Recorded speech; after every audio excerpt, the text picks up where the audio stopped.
Bonjour à tous, c'est Pixis, j'espère que vous allez bien et aujourd'hui on se retrouve pour une nouvelle série que j'attendais de faire depuis vraiment, je pense le début de ma chaîne YouTube.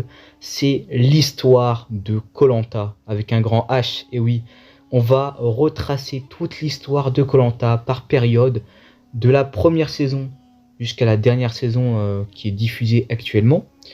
Et donc on va reprendre un peu les faits marquants de koh, qu'est-ce qui s'est produit certaines années, les hauts et les bas.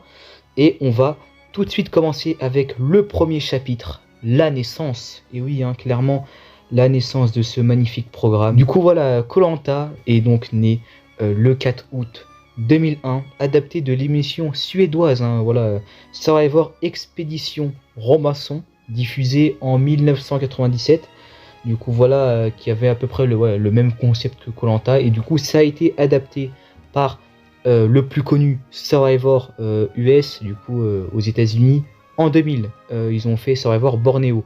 Et ce même Survivor Borneo a été adapté, on va dire, en France, par le programme qu'on connaît tous, koh. Et notamment par la première saison, la saison 1, Les Aventuriers de koh, qui est clairement un copier-coller de la première saison de Survivor. Et on le remarque notamment dans les épreuves qui sont vraiment différentes des prochaines épreuves dans koh, qui seraient plus physiques, plus qu'on connaît, quoi, des épreuves du genre le paresseux, du genre voilà l'équilibre sur l'eau. Alors que, et même l'épreuve finale, on aura les poteaux lors de la prochaine saison. Alors que là, dans la première saison, on a vraiment tout ce qu'il y avait dans le premier Survivor. Enfin voilà, vous m'avez compris à peu près. Et donc c'est présenté par Hubert Auriol, hein, pas par Denis Brognard. Denis Brognard était à la voix off. Et du coup voilà, sur l'île de koh. C'est pour ça que l'émission s'appellera koh par la suite. Car c'était le nom de l'île où ils ont tourné en Thaïlande du coup. Ce qui se passe dans la saison, je vais pas revenir en détail sur toutes les saisons. C'est juste que voilà, je vais vous parler du schéma et de ce qui s'est passé. Déjà, on a un koh vraiment différent des prochains. Là, on a vraiment on a ressenti, je dirais, que koh se cherche au niveau de la forme, au niveau du fond. C'est vrai que les épisodes sont moins longs, plus format Survivor, comme je vous l'ai dit, ça revient à ce que je vous ai dit tout à l'heure. C'est qu'ils ont voulu vraiment ressembler à Survivor. On n'a pas vraiment de la stratégie vraiment ultra développée, et notamment une finalité que je trouve différente que dans la première saison de Survivor, sans vous spoiler. On voit que voilà, c'est quand même le mérite qui prime en général. Et naturellement, c'est le Pagonjin qui vient au premier plan pour les conseils après la réunification. Mais on a quand même une pré-réunification assez serrée entre les deux équipes. C'est-à-dire que voilà, en réunification, il y a quand même un fait marquant, c'est qu'on a eu les ambassadeurs. Et ça, du coup, koh c'est voilà, une première, car Survivor ne l'avait pas, les ambassadeurs. Et ce concept-là est très intéressant et on le voit notamment dans cette première version où il fallait seulement mettre un vote pour un coéquipier, même si on savait très bien que le vote qui était mis était par procuration le prochain éliminé au conseil. Et donc on voit que ça a quand même créé un clash, le premier clash de l'histoire de koh. Et on voit que les ambassadeurs vont être très importants dans les prochains koh. Et voilà, on arrive à une réunification qui suit la logique du fait que David a été éliminé par Françoise, on va dire, qui a été manipulé, on pourrait dire, par William, même si c'est un grand mot, qui a dû dire à son équipe qu'il avait mis le nom de David. Et donc ça a fait que tous les jaunes ont été éliminés les uns après les autres, sauf pour quelques candidats rouges, notamment on parle de William, du coup, qui est, je pense, le personnage le plus intéressant de la saison, du fait qu'il a dû montrer son côté stratégique pour aller plus loin, et notamment aussi le candidat plus fort en épreuve, et aussi on pourrait dire le plus fort en survie. Si on ne compte pas Jean-Luc qui dès le début a pu prouver qu'il était, je dirais, on va dire le tout premier personnage survivaliste de l'histoire de koh. Le marine qui a voulu un peu prendre le lead, mais qui s'est fait éliminer assez tôt. C'est vrai que c'était une élimination assez importante de koh, je pense, du fait que c'était un personnage qu'on voyait aller loin, qui avait des qualités, mais qui malheureusement n'a pas pu créer un social autour de lui, ce qui a fait qu'il a été éliminé au 3e épisode. Et même voilà, sa profession faisait, je pense, peur. Il n'avait pas forcément révélé directement. Donc voilà, on voit qu'il y a quand même le fait que il faut pas forcément être le plus fort dans la partie en équipe. pour tracer son chemin et il faut être plutôt discret comme l'a été du coup voilà le gagnant de la saison Gilles. Voilà, on a le premier gagnant de l'histoire de Koh-Lanta qui est Gilles, et donc Gilles c'est un profil gagnant typique et c'est pas étonnant que ce soit le premier, car il y en aura beaucoup d'autres des profils comme lui, car c'est un profil assez lisse qui passe un peu à travers les mailles du filet en étant jaune à la fin, et qui par sa sympathie a pu gagner la saison assez facilement face à Genaël, la finaliste, qui avait une alliance avec Romain et Patricia qui faisait que elle a dû aussi faire des choix en éliminant Michel et William. Et on a également aussi un personnage comme Romain qui a été intéressant au niveau des épreuves. Voilà, on a quand même le tout premier réel sportif dans les épreuves de Koh-Lanta, car William était performant mais n'était pas réellement l'image du sportif dans Koh-Lanta, contrairement à Romain. Donc cette première saison, elle est plutôt sympathique, et voilà, je pense que ça a plutôt bien marché au niveau du concept, car le fait d'être sur une île déserte, de faire des jeux et d'éliminer une personne à la fin de l'épisode, ça fait un condensé plutôt intéressant, et c'est pour ça qu'on adore ce programme. Mais c'est vrai que voilà, cette saison est plutôt lisse, et qu'on aura du coup l'année prochaine, la saison 2, Koh-Lanta Nicoya. Et je pense que c'est peut-être voilà, la meilleure saison voilà, de la naissance de Koh-Lanta, hein, c'est le premier chapitre, car dans cette saison, c'est vrai qu'on a tout ce que n'avait pas la première saison, tout simplement. On a des personnages beaucoup plus marquants, également la présentation par Denis Brognard au Costa Rica, du coup, un nouveau lieu, du coup un nouvel endroit, et également beaucoup de concepts qui a été apporté, notamment voilà, le transfuge, notamment avec Jackie et Bernard qui ont dû switcher d'équipe, ce qui a fait que ça a apporté beaucoup de stratégie à la saison. Également, on a pu remarquer que le schéma de saison n'était pas tout le temps le même. Dès la deuxième saison, ils ont fait un schéma de saison différent, c'est-à-dire ils ont fait 7 éliminés avant la réunification, alors que dans la première saison, toujours avec 16 candidats, ils avaient mis 6 éliminés avant la réunification, et notamment du coup après la réunification, beaucoup plus d'éliminés que dans Koh-Lanta Nicoya où il y en avait un de moins. Également les ambassadeurs, voilà, comme la première saison, c'est-à-dire que c'était seulement un vote contre soi. Et donc ce qui anime cette saison, c'est forcément la stratégie, car voilà, les jeux et la survie restent plutôt polyvalents et assez ressemblants de la première saison.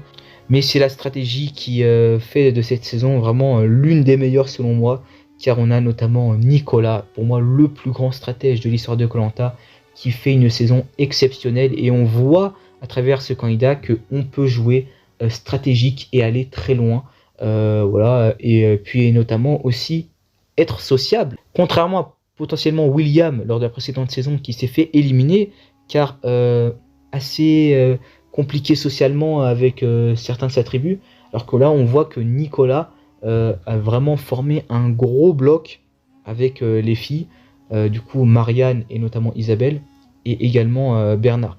Et ça a fait qu'il a créé, je dirais, un double jeu, notamment avec Jackie, du coup, qui est une élimination que je trouve plutôt intéressante. Juste avant la réunification, il s'est fait éliminer par Nicolas, par une excellente stratégie du fait qu'il du coup s'était mis d'accord avec Jackie pour perdre l'épreuve, pour éliminer François-Xavier, avec qui Jackie s'entendait pas très bien, et pour, je dirais, épargner Bernard, qui en face, si les rouges avaient perdu, aurait été éliminé, car lui déjà s'était sauvé lors d'un conseil en éliminant Pierre, le faisant passer pour un méchant stratège, alors que c'était lui, avec sa pince à épiler, qui, je dirais, voilà, soudoyait un peu les filles, et donc voilà, était un personnage un peu mesquin comme ça, et qui avait du coup une double facette.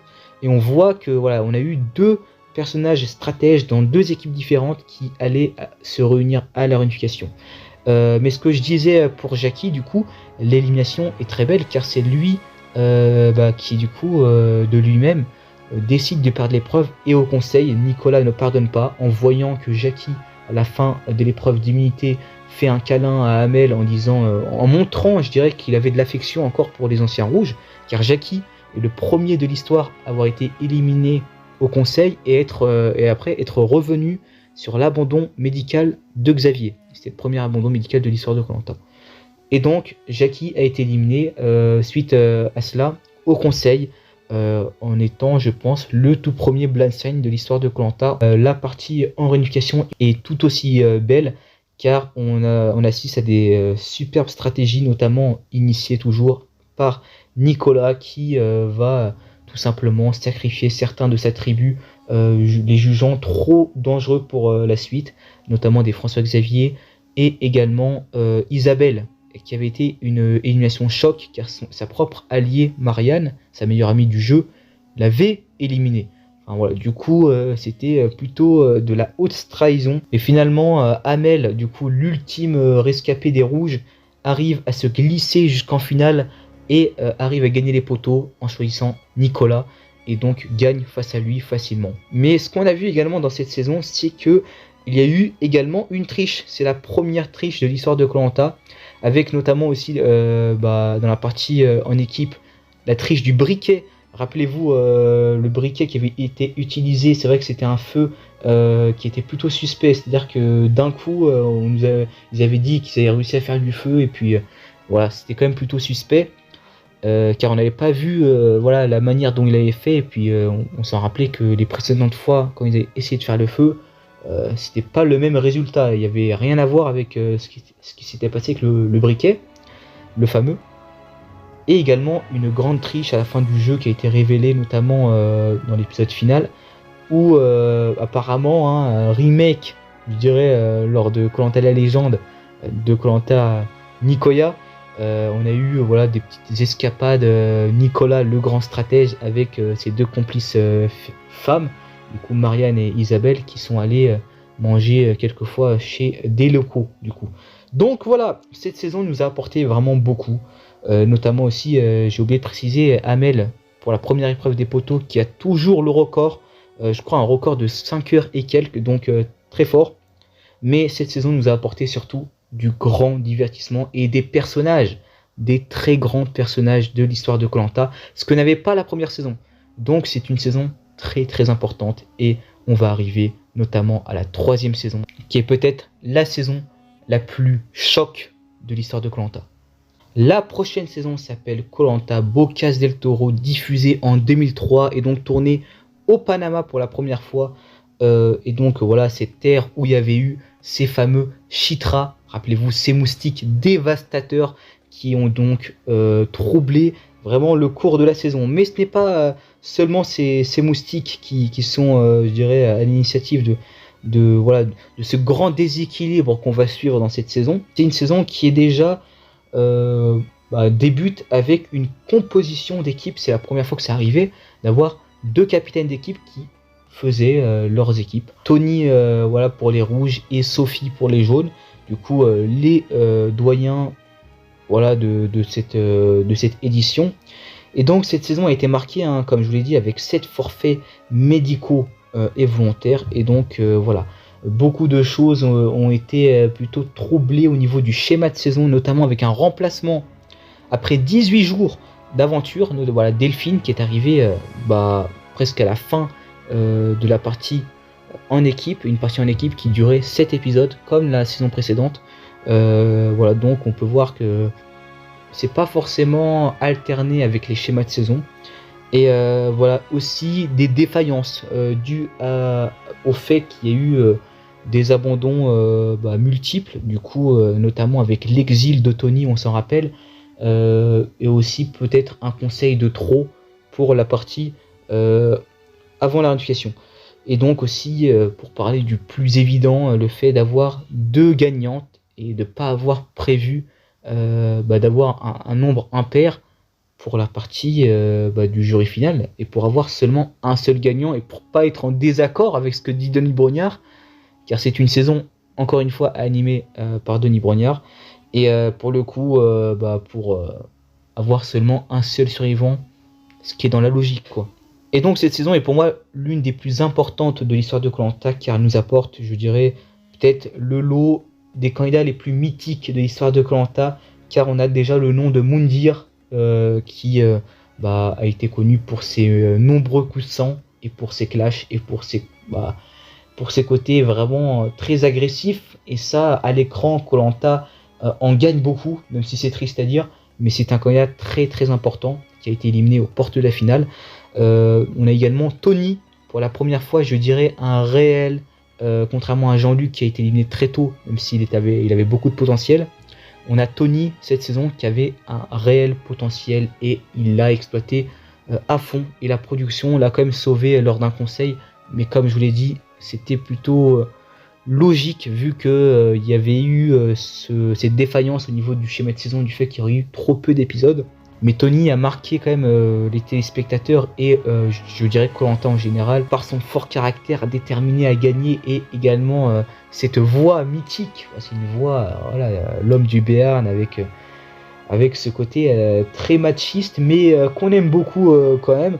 Et aussi on a aussi voilà Moussa, du coup voilà le candidat plutôt sportif et je dirais que c'est arrivé pour la première fois de mémoire qu'un candidat d'une équipe était autant, je dirais, à l'écart avec les autres de son équipe, du fait que chez les jaunes, il s'attendait absolument pas. Il y avait vraiment une ambiance de vilain, avec notamment Valérie qui était traitée de sorcière, voilà, de manipulatrice.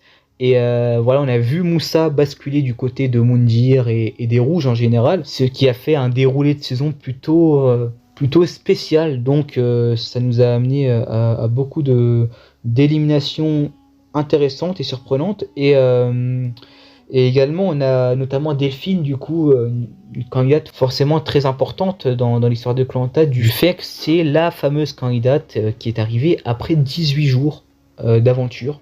Voilà, donc je dirais, c'est la première fois que ça arrive, c'est jamais arrivé plus tard, je pense pas que ça arrivera, car forcément ça n'a pas été prévu, donc forcément elle a un statut assez différent des autres, et en plus elle arrive à gagner la saison, donc elle se partage le gain avec Isabelle, donc, qui était dans l'équipe des jaunes. Donc voilà, on a deux gagnantes qui étaient dans deux équipes différentes. Et également Candice qui se démarque des autres comme étant la première candidate à avoir abandonné volontairement.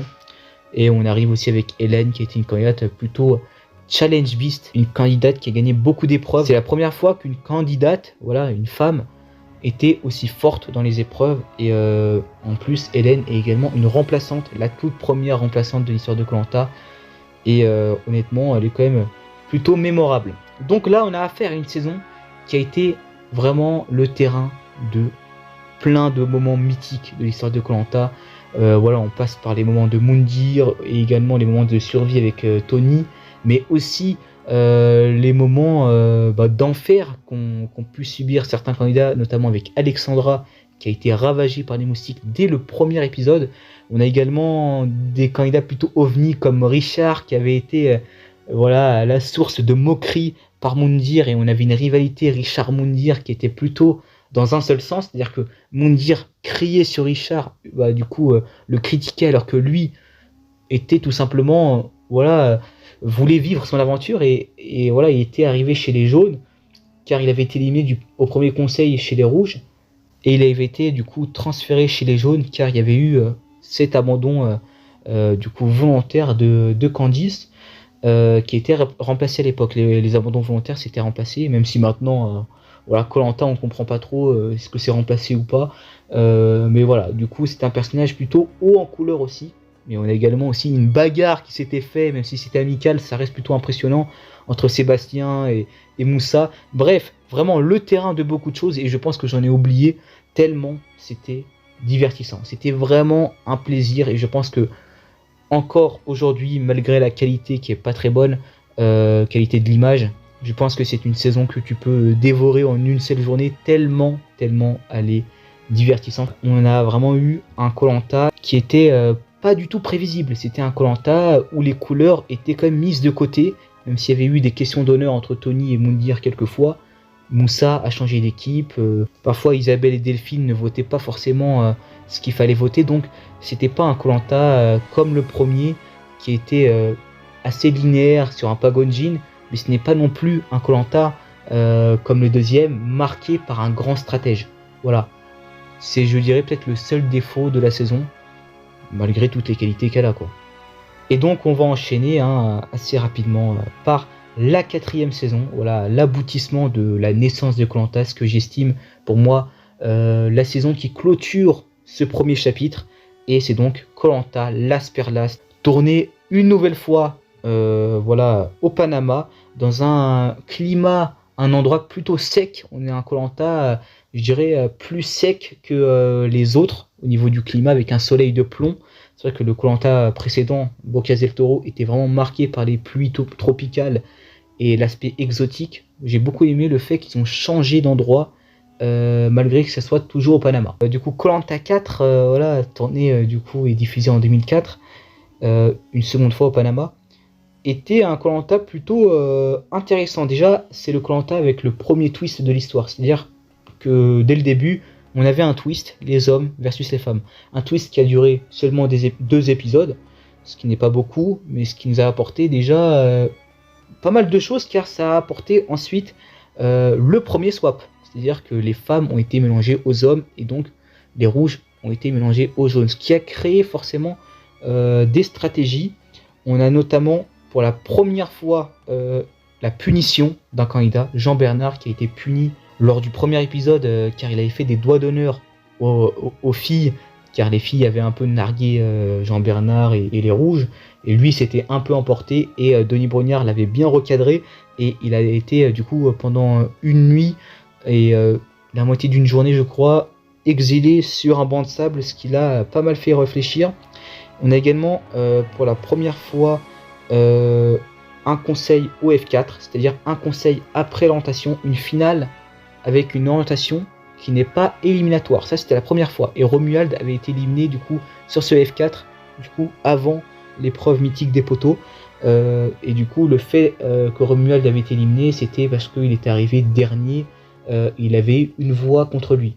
Mais ça aurait pu être un candidat comme Raphaël ou Linda qui aurait pu être éliminé. Hein, mais c'est voilà, c'est le fait que c'était plutôt différent que les précédentes fois et les prochaines fois. C'est jamais arrivé par la suite après. Et on a également pour la première fois un forfait après la réunification, celui de Odile, un forfait médical. Mais c'était la première fois que ça arrivait qu'après la réunification, il y a quelqu'un qui abandonne médicalement. Voilà. C'était jamais arrivé. Donc voilà, c'est un Koh Lanta marqué par cela, mais ce qui marque le plus cette saison, c'est forcément les exploits en survie. On a voilà quand même pour la première fois, et c'est jamais arrivé par la suite, un candidat, j'ai nommé Raphaël, qui pêche un requin avec une ficelle. Voilà, c'est quand même plutôt impressionnant, mais il n'y a pas que seulement cet exploit-là, c'est quand même un candidat qui a vraiment été très très fort en chasse du début jusqu'à la fin de la saison. Aussi, c'était la première fois que ça arrivait qu'un candidat soit autant adulé par les autres, autant mis en avant par rapport aux autres, et avec quand même beaucoup de candidats intéressants en face. Hein. On a quand même Alban, on a Romuald, on pourrait même dire Philippe, allez, on a quand même des candidats intéressants, quoi. Pas forcément que des candidats fantômes, mais c'est quand même un candidat qui a monopoliser je dirais l'écran, et voilà, c'est vraiment le survivaliste, l'aventurier par excellence. Et on avait eu Tony la précédente année qui était adulé par ses performances au niveau survie, et aussi qui était quelqu'un d'expérimenté et tout. Et bah là, l'année d'après, on a un Raphaël qui explose tout et qui est pour moi peut-être clairement le meilleur survivaliste de l'histoire de Koh Lanta. Et il y a aussi un truc qui marque cette saison que je trouve un peu dommage, c'est aussi l'affaire Raphaël, mais on en reparlera plus tard quand on arrivera au premier All-Star. Mais c'est dommage car c'est vraiment un candidat mythique, légendaire de Koh Lanta, qui a eu un froid avec la production, avec ce qui s'était passé lors de ce Koh Lanta là, mais on en reparlera plus tard lors du retour des héros, où là ça avait été dévoilé. Mais du coup, voilà, les candidats plutôt marquants, c'est, je dirais, forcément Raphaël pour tous ses exploits-là, pour son côté complémentaire. Et on a également aussi Catherine, qui est, je dirais, un peu, pour la première fois, on a eu le modèle de candidate plutôt détesté. C'est vrai qu'on n'avait pas eu ce genre de candidate par le passé, ou même candidat, qui avait été autant maniéré, critiqué par d'autres personnes dans la saison. Et c'était quand même plutôt incroyable, et notamment aussi par la production. Je vous affiche une petite image là qui se moquait indirectement de Catherine par certains moments et également des réflexions de Denis Brognard en soulignant les performances assez médiocres de Catherine sur les épreuves. Bah, avec cela, ça, je dirais, ça l'affiche un petit peu, ce que je trouve ça dommage personnellement. C'était un peu méchant, voilà, ce qui s'était passé autour de Catherine, bien que c'est une candidate qui a quand même du caractère et un caractère plutôt spécifique. Et c'est vrai qu'elle a fait des choses plutôt pas très bien. C'est vrai qu'essuyer voilà, son derrière sur le sac de Sabira, c'est pas forcément la meilleure chose à faire, mais voilà, Sabira faisait des petites crasses aussi. Mais c'est vrai que on a eu pour la première fois beaucoup de clash entre les femmes, notamment avec Catherine. C'était la première fois que ça arrivait, une candidate autant mise en avant négativement dans une saison, je trouvais. Après, on a eu une candidate comme Linda, voilà, c'était pour la première fois que ça arrivait, une candidate qui avait été éliminée, qui était revenue et qui est arrivée jusqu'en finale. C'est une candidate qui a fait quand même pas mal de choses, qui a été aussi, je dirais, d'un côté un peu stratégique avec Philippe. C'était les 2 derniers rouges et ils ont quand même réussi à se sauver, même si bon, je pense qu'ils ont été un peu aidés, voilà, par la production. Après bon, voilà, ça c'est pas forcément sûr, mais bon.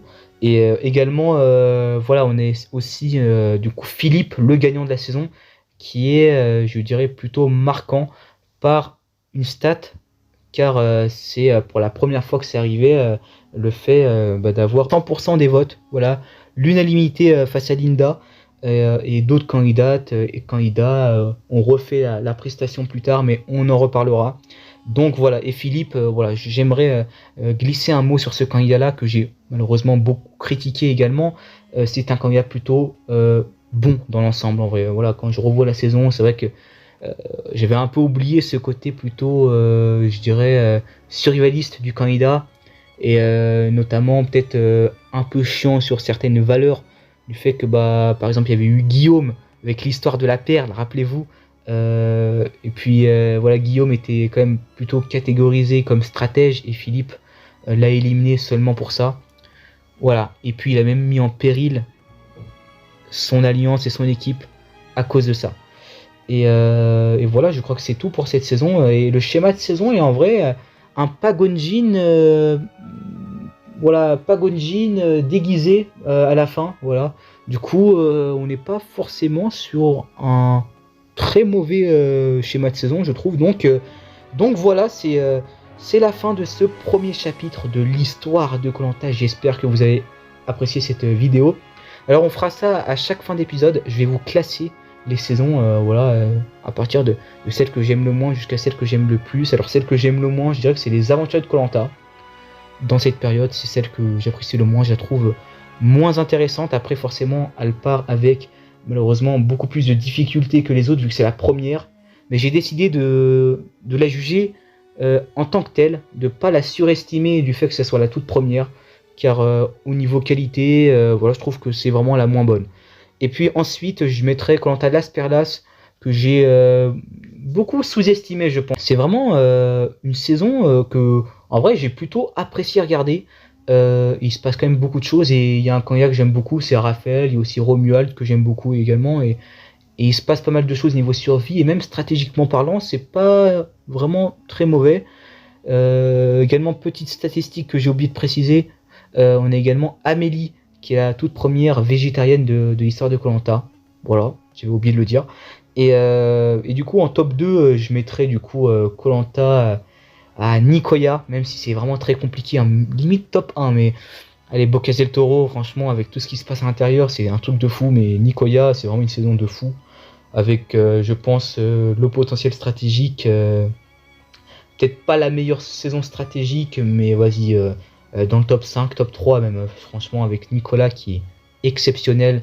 Et puis même, j'aime bien l'ambiance, j'aime bien les candidats, comme je vous l'ai dit, pour moi c'est la première saison où tu as vraiment un lot de candidats très marquants. Et bah, pour le top 1, Koh-Lanta, Bocas del Toro, pour tout ce qu'elle nous a apporté, pour Tony, pour Moussa, pour Moundir, voilà. Et également le côté chaotique, le fait que jamais une saison lui ressemblera à cette saison-là, car il se passe tellement de choses différentes et surprenantes que même nous, à travers l'écran, on pouvait pas prévoir qu'un candidat pouvait sortir à cause du fait qu'il a mangé trop de porc et vu que c'était trop gras et du coup il est parti comme ça, ou que bah, même avec le porc, que Moundir, voilà, vu qu'il est musulman, il gagne du porc alors que c'est un musulman, voilà, c'est n'importe quoi. Et même qu'il y a eu ces récompenses, mais géniales, qu'ils ont remis dans une prochaine saison de Koh Lanta Pacifique, la prochaine saison dont on va parler également, mais que j'ai trouvé moins intéressante car les candidats étaient restés honorables, on va dire, alors que ceux de la saison 3, ils avaient pillé complètement le camp adverse, ce qui créait vraiment un froid, je dirais, entre les deux équipes. Et il y avait vraiment eu des belles personnalités, notamment Michel, dont j'ai pas parlé, et d'autres aussi qui ont été vraiment très intéressants et qui sont partis assez tôt sur les abandons médicaux et volontaires. Mais voilà, je trouve que c'est vraiment la meilleure saison du premier chapitre de Koh Lanta. Du coup, la naissance, peut-être on peut dire préhistoire, car on voit niveau graphique que c'est vraiment le tout début et que ça va s'améliorer au fil du temps avec Koh Lanta Pacifique. Voilà, du coup, moi je vous retrouve pour notre aventure et pour notre histoire dans le prochain épisode. Une ère plutôt sombre ou plutôt éclairée, c'est ça. C'est à vous de me le dire si voilà, vous êtes plutôt pro-stratégique ou pro-survie ou pro-Koh Lanta tout simplement. Car on va arriver au clivage rouge contre jaune. Voilà, l'ère Pagonjin. Une ère qui, comme ça, au premier abord, ne fait pas trop plaisir, je dirais, à certains fans. Mais c'est peut-être, allez, l'une des périodes pour moi les plus importantes de l'histoire de Koh Lanta. Allez, moi je vous dis à la prochaine pour de prochaines vidéos. On se retrouve pour la prochaine fois dans le prochain épisode. Allez, salut!